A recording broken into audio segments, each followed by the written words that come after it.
Hello everybody, welcome to our YouTube channel entitled Ishuri ry'Icyongereza. Tubahaye ikaze kuri YouTube channel yacu yitwa Ishuri ry'Icyongereza. My name is Jean de Dieu Uwingabiye from Rwanda. Nkaba nitwa Uwingabiye Jean de Dieu uwo mu gihugu cy'u Rwanda. Today we're going to study 10 phrases that express how to say yes and no. Uyu munsi tugiye kwigira hamwe interuro 10 wakifashisha ubwira umuntu yego cyangwa se oya. Reka dutangire. Number 1. Ya. Ya ni imvugo ikoreshwa n'Abanyamerika, ariko n'Abongereza bajya bayikoresha. Ya. Iya kabiri, number 2. Yes. Yes ni imvugo ivuga ngo yego.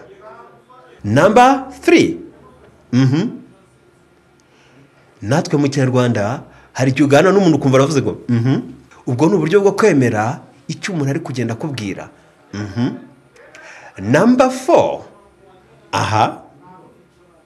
Aha. Ushobora kuri kugana n'umuntu kumva aravuze ngo aha. Number 5. Sure. Sure ni kimwe na yes.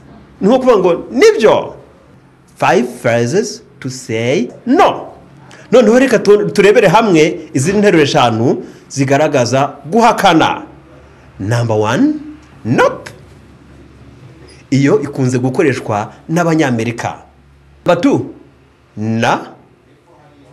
Na. Nayo ikoreshwa n'Abanyamerika. Umunyamerika aravuga ngo na, ariko umwongereza akavuga no. Nanone uzumva Umunyamerika avuga no. Biterwa n'iki nabo uhuye nabo. Iya gatatu, hari abantu bahakana no mu Kinyarwanda tujya tugira abantu bahakana gutyo. Iya kane uravuga ngo nimukurikira amafilimi cyangwa se muri gukurikira ibiganiro ahantu hatandukanye uzagenda wumva amagambo nkayo. Ubutaha tuzareba ibiganiro bizakoreshwamo aya magambo. Iya gatanu ariyo ya nyuma ni no way.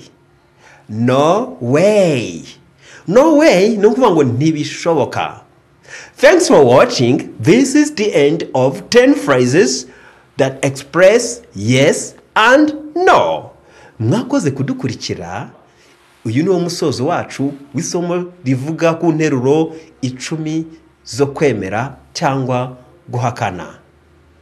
Ntwibagirwe gukanda subscribe. Goodbye.